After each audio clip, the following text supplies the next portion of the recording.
Hi, I'm Ricc Rollins, and we're coming to you from Rooftop 220 here in the Armature Works District today. We're going places. Don't you want to go along?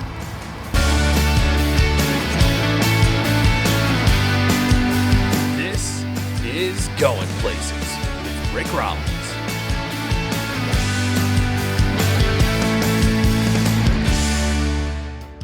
Hi, I'm Ricc Rollins, and welcome to Going Places. Today, we've got an action-packed show, as always, ready for you. Alicia Stanford takes us to the movies and says this is her favorite movie of all times. And I'll introduce you to the most insightful comedian that I've ever met. Not only will he make you laugh, but he'll always make you think. First up, Kathy Times gets her Zen on. You'll see what I mean. Got Clayton Sizemore going places with us today, and we're happy to be in St. Pete outside this beautiful venue. Mindful movement is on your shirt, it's on your mind. It's kind of sort of all about yoga, but not all about yoga. How did you come up with the name? Mindful movement, we work with underserved communities, in particular in elementary and middle schools. And we use the practice of yoga and mindfulness to basically help young scholars to basically self-regulate themselves. So we do some yoga, but we don't really do that much yoga with them. We use the practices of yoga as a means to basically help them to understand the importance of the breath, how to basically calm themselves down. We tell scholars all the time that the greatest computer in the world sits right here, right in between your ears. And guess what? Anger is not a bad emotion, but we must always understand and learn how to control our anger. And that's what it's all about, controlling your anger, okay? Self-regulating yourself. And once a scholar, once a young person becomes mindful, once they recognize that they have the power to self-regulate themselves, and it's a process, it doesn't happen overnight, but when you teach that to them and when they understand it, it changes everything about them. Tell me about the style. What type of yoga? Well, our practice is pretty much based on a hatha yoga practice, but we always try to integrate that with breathing exercises. We do a lot of things as it relates to meditation, breathing exercises, and then we also try to integrate practices of Kemetic yoga, which is the original yoga from Kemet in Egypt. And we always try to integrate a little bit of that to give people, especially in our community, a sense of the history of what yoga and where yoga originated from. That's powerful. Tell me about your journey. How did you start taking yoga? After a 36-year career in broadcasting, spent 36 years, close to 38 years in broadcasting, starting out as a photographer, going into management, and then at the point where I was basically managing photographers. My last job in television, I was director of operations at CNN in New York City, and my journey was just a blessing. I tell people all the time, I never ever had a bad day at work. Never ever had a bad day at work. Every day was always different. So I really loved what I did. But after 36 years, hiring two of my kids into the industry, I realized that I wasn't completely, totally fulfilled. I wanted to do something else, but I didn't know what it was. Health and holistic issues was always something that was very, very prominent and very important to me. And I got connected with an organization called Urban Yoga. So after getting involved with Urban Yoga and taking up yoga, I launched a class, and it was called the Men's Movement. And mindful movement, men's movement. And we started working with four friends of mine. And then we expanded to had about maybe 8 guys. And after about a month and a half, we all started recognizing that, wait a second, our bodies were getting toned, our minds were getting sharp. And I said to myself, this is what I want to do. This is what I want to do. And then I made the very challenging and difficult decision to manage my way out of broadcasting, and was able to do that after 2 years and a lot of madness. And then I went to India, stayed in India. Wow. To study and get certified for almost a month and a half. And then I came back and went to work for Urban Yoga full time. Wow. And I just started my own company, Mindful Movement Florida. And you work with law enforcement as well. What other areas are you really trying to make an impact? We're trying to make a huge impact in this city. St. Petersburg, Florida is a vibrant urban community. I came down here 28 years ago as a Poynter Fellow. And I said, you know, when I retire, this is where I want to be. our primary mission is working with young people, but we're also working with the community. Because we know that when the community, when young people get it, when the community gets engaged, it just really coalesces and brings people together in a lot of different ways. This is an incredible yoga community, but not so much for people of color. People of color are still not, when you go to a yoga class, they're speaking Sanskrit and they're, it's Trikonasana, and we're like, no. We're urban yoga. We're calling it what it is. So we take the mystery out of it and we basically bring the whole idea of keeping the heart strong, the body flexible, and the mind clear. If you're able to do that, you're going to add years to your life and life to your years. The one thing that we have to understand is that our health is our true wealth. And you have to keep your immune system strong. 6 things that I say and I preach all the time that we have to do to keep our immune system strong. And most certainly yoga is a thing that can assist you in doing that. Wow, Kathy, what a great piece and what an inspiration he is. I need to meet him myself. For years, friends, healthcare practitioners suggested that I take yoga because I was usually at a stressful job in the news industry. Well, about 3 years ago, I started practicing yoga consistently, and it really changed my life. And then during the pandemic, when I couldn't go to the gym, I discovered Clayton's mindful movement class online, and it really helped me unleash the wow and unleash the stress. Great job as always, Kathy. When we come back, Alicia Stanford takes us to the movies and says this is her favorite movie of all times. Hi, I'm Arlene. Welcome to Coffee Speaks and Tea Talks. What's your coffee saying? Whether in for business or just getting away, let Coffee Speaks and Tea Talks be a part of your day. A place for you to come and share thoughts and spirit through a cup of coffee. Come and enjoy with us here at Coffee Speaks and Tea Talks. Coffee Speaks and Tea Talks. Enjoy life one cup at a time.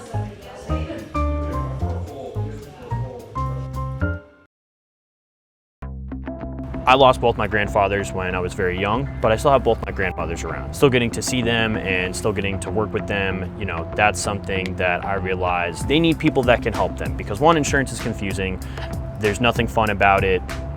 But there are legitimately tons of ways that you can get help through a lot of these different types of programs. There's different plans, different companies, and as you get older, you're gonna realize that your healthcare and your needs are gonna change and you're gonna need different things. If it's dental, like if you're gonna have surgeries or you're getting tons of tests done, there's so many different ways that you can help yourself and there's so many different programs like, if you're having trouble paying for prescriptions, like that's something you can get help with. If you need help applying for like Medicaid or things to get, more affordable health care depending on what your income is. There's so many different ways that you can help yourself, and that's where I come in. I'm not what you would call a captive agent, so I don't work with just one company. I'm a broker, so I try to work with as many different companies and as many different types of plans that I can.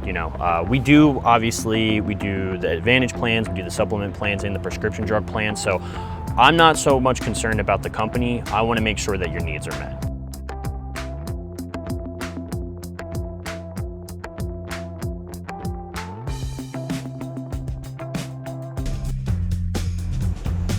I'm Alicia Stanford. Let's go to the movies. Mark Wahlberg is a superstar. He's played all kinds of action heroes. In his latest film, he's a different kind of hero, a man who's trying to make the world a kinder place, one step at a time. Hey Lola, checking in from Idaho.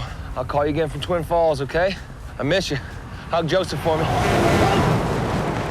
Joe Bell is taking a trip no parent ever wants to take.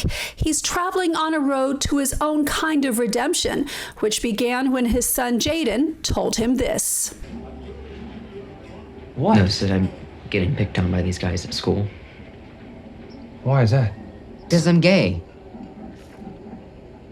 The bullying for Jaden Bell was intense, whether in the school hallways or the locker rooms, and no one seemed to be on his side. If you file a formal complaint against these boys, it may very well cause you more trouble in the long run. You don't know what it's like to feel like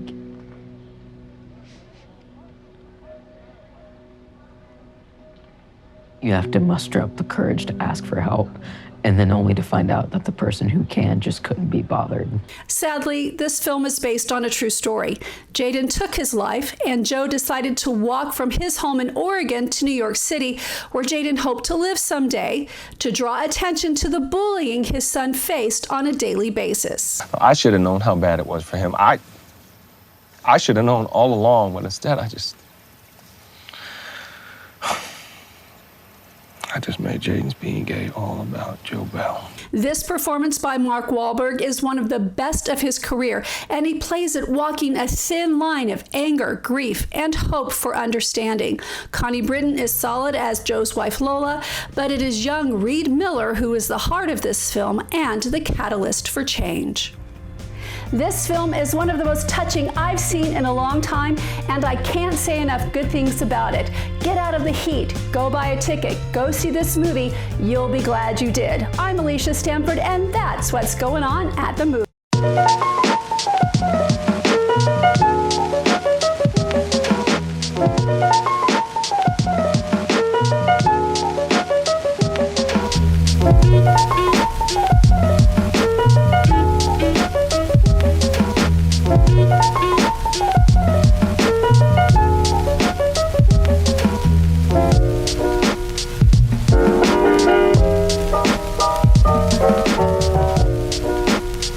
For 95% of people are more likely to interact with a video ad compared to a text ad. Right now, JCD Creative and Advertising has a fantastic deal for your business to get in front of that 95% of people.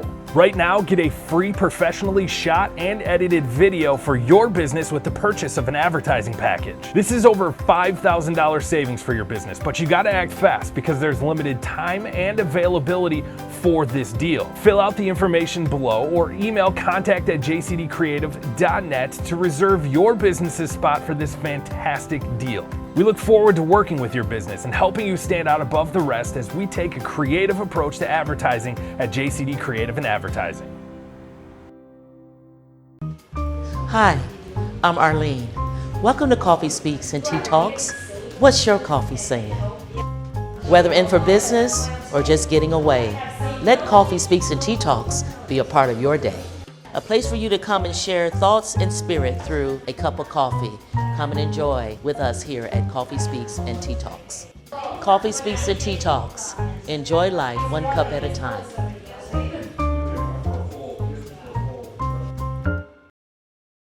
Welcome back to Going Places. We're here at the beautiful Rooftop 220 at Armature Works in the Tampa Heights district. If you ever need to throw a party, this is the place. But I'm excited about today's interview because it's personal. Why? JB Ball is not entertaining and funny. He's also insightful and informational. Just take a look at this interview. I think you'll find him to be not only a name that you're going to look for, but a voice that you'll listen to. Tonight I watched you do what you do best, and that's make people laugh, but you do it with such thought. Because you really make people think in this process. It's not like, I'm gonna make you laugh, I'm gonna tell you a couple of jokes, and I'm gonna send you home. I think people will be thinking about a lot of what you said. 100%. All night. Is that intentional? That's 100% intentional. Why is that? Why that? Because when I grew up watching Dave Chappelle.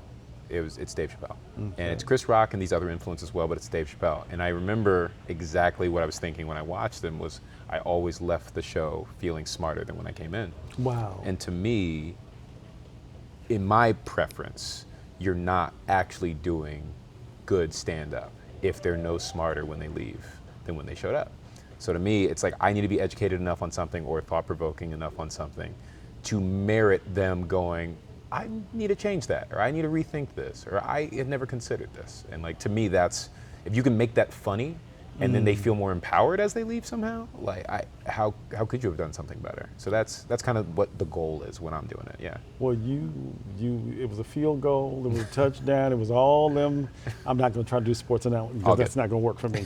But it was really great because, I mean, I sat there and I laughed and then I would go, as your uncle. Yeah, that's right, as his uncle. I went deeper and I was like, wow, I never thought of that way. And I'd like to think that I'm really this progressive person. Sure. But you took, me someplace tonight. I'm proud of you for that. Thank I you. really am proud of you. So, if I think back, I flash back to little JB. Right. When did you know that you wanted to do this? So there's a difference between when I wanted to and when I thought I could, if that makes any sense. Okay, yeah, right? it does. Okay. So from a comedy standpoint, I saw Chappelle when I was 6. I knew I loved him when I was 6. Wow. 6 years old, and I'm watching Dave Chappelle, and I understand, or at least as best as I can. You've always been a different kid, though. Yeah, I was a weirdo, yeah. And I knew that was something that I would love to do, but didn't anticipate doing. But boy, did I love it. It wasn't until I'm in high school, and it's second season of Chappelle Show. And Chappelle Show comes up with 2 different sketches that I had the exact same idea for. Wow. And not only do I have the exact same idea, he's doing the same jokes. Like, it's actually eerie, like truly eerie. And I'm not trying to say I'm Chappelle by any means, but I'm just saying this is the guy who I think is the greatest comedian I've ever seen in my life. I'm 17, and I'm having nearly the exact same idea. Wow. So I just started logging those over time. Like, I would just write down ideas that I had, and I compiled them in a bunch of like composite journals. And then by the time I finished college, I went to school for screenwriting because I wanted to write comedies. Right. I had this big notebook of just ideas, and that's what gave me the confidence to go on stage and like really try it. But I always knew like what I was trying to be, if that makes any sense. So it does.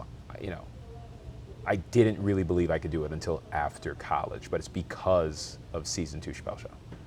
So, Dave Chappelle, but you grew up in show business, if you will. Yeah, to a degree, yeah. Yeah, I mean, because your mama is your mama.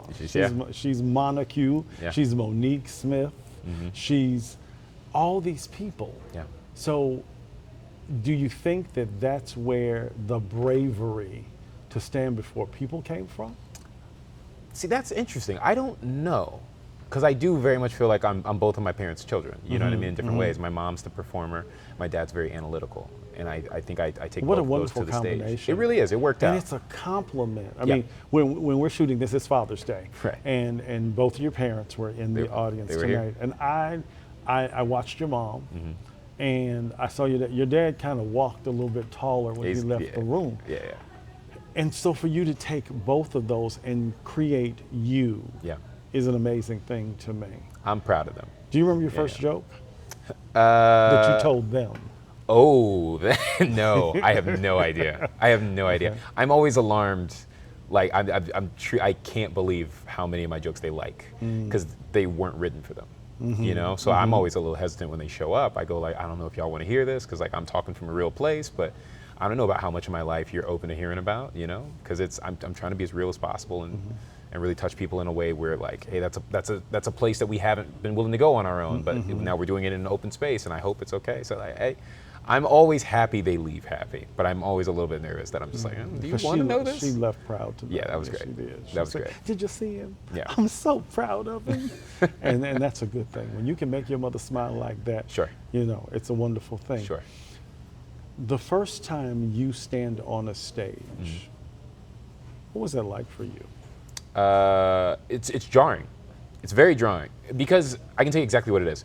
It is not as you imagine it. And I cannot stress how different it looks versus is. Because you make it look easy. I'm sitting here going, dang, there's a lot going on up in there, and you're just coming and you're coming. But to get to this place where you are standing there, and if they laugh, great. If they don't laugh, whatever. Whatever. That's it. Really? There's no stakes. That's the thing. Like, so people are truly terrified of the concept of bombing, right? The idea of like, what if they don't laugh? Well, if they don't laugh, you're still the same person. Nothing in your life changes. Like, it's all self-imposed. It's your psychology. Now, don't get me wrong. I'm not going out there to bomb, but I also don't expect to bomb.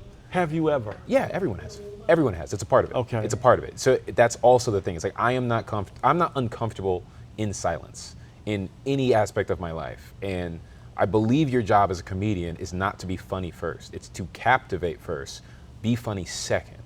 So if I'm captivating, silence isn't bombing. I have you hooked. You're listening because you trust me to get to the thing where like, here is our release. So I'm really not uncomfortable by the silence. But that's an acquired skill. It's once you get to that place where you understand like who you are and what you're aiming to do and how you're perceived, and that you won't feel uncomfortable in that space anymore, right? Like, don't get me wrong, you still don't want it if this is a desired spot for a laugh, but you will reach a point where you're like, there's just no way that's going to be a silent part. It's just, they're going to respond. I know too much. You know what I mean? I've done this too many times.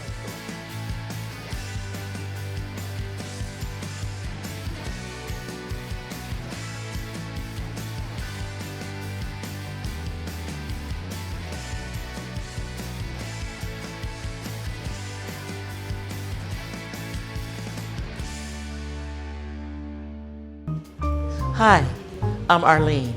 Welcome to Coffee Speaks and Tea Talks. What's your coffee saying? Whether in for business or just getting away, let Coffee Speaks and Tea Talks be a part of your day. A place for you to come and share thoughts and spirit through a cup of coffee. Come and enjoy with us here at Coffee Speaks and Tea Talks. Coffee Speaks and Tea Talks. Enjoy life one cup at a time.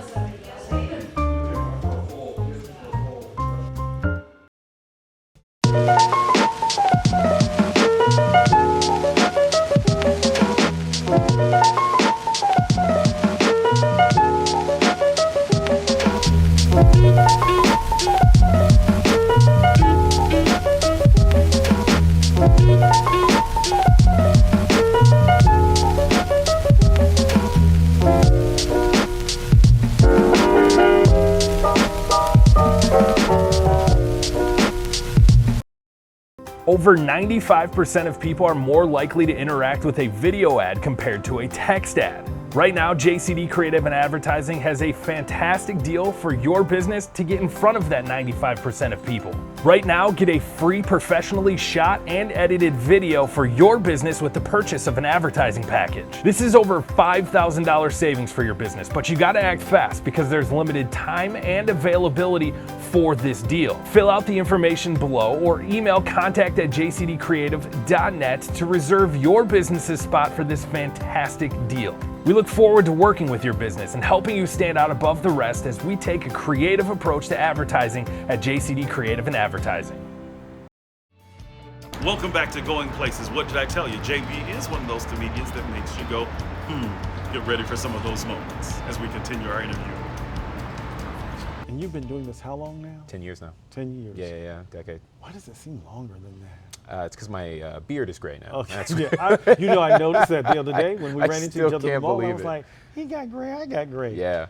But I'm about to color this thing. Do not. I need to. My castings they're too weird. Really? Yeah, I don't know where I fit anymore. You know, they're like sexy divorced dad. I'm like, already? I was hot son 2 years ago. Sexy divorced? Jesus, what happened? Yeah, it's a weird place to find yourself. But you talk about the casting. Yeah. I'm just shocked. I'm not shocked. I'm not shocked at all. I will never say that I'm shocked.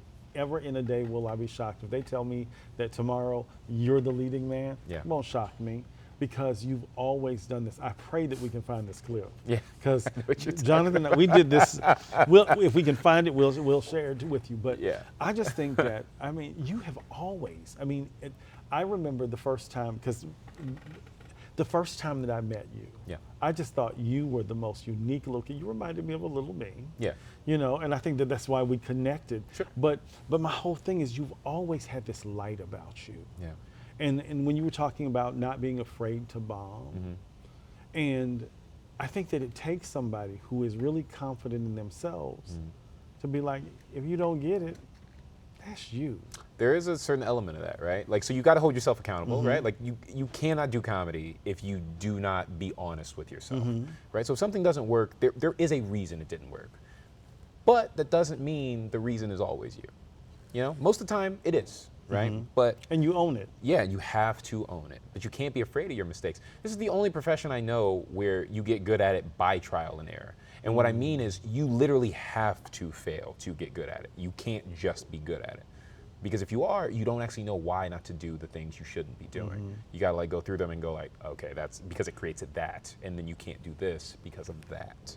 Because there's no, there are comedy courses but there is no real handbook for doing this. Not at all.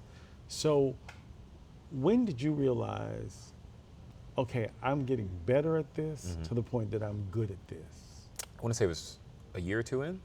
Okay. A year or two in, I'd been hitting stages really hard. I was getting up open mics around the whole Tampa Bay area, the whole state, really. So I was on stage at least 6 to 7 times a week, just getting repetitions in. It doesn't matter how bad you are. It's that you're taking away lessons from the experiences, because you're going to pull from those when you're doing the real thing, right? And so as I was gaining that experience, I was just starting to learn what not to do, which only narrows down the options of what you should do. And once the options are narrow of what you should do, you just start seeing success, success, success, because this equation works a certain way.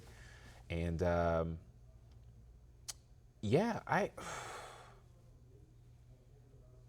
about a year or two in, that really does make sense. I don't remember what material I was doing at the time, but I just remember I turned a corner, and then all of a sudden I had a really hot 8 minutes. And then I know I had a really hot 12 minutes.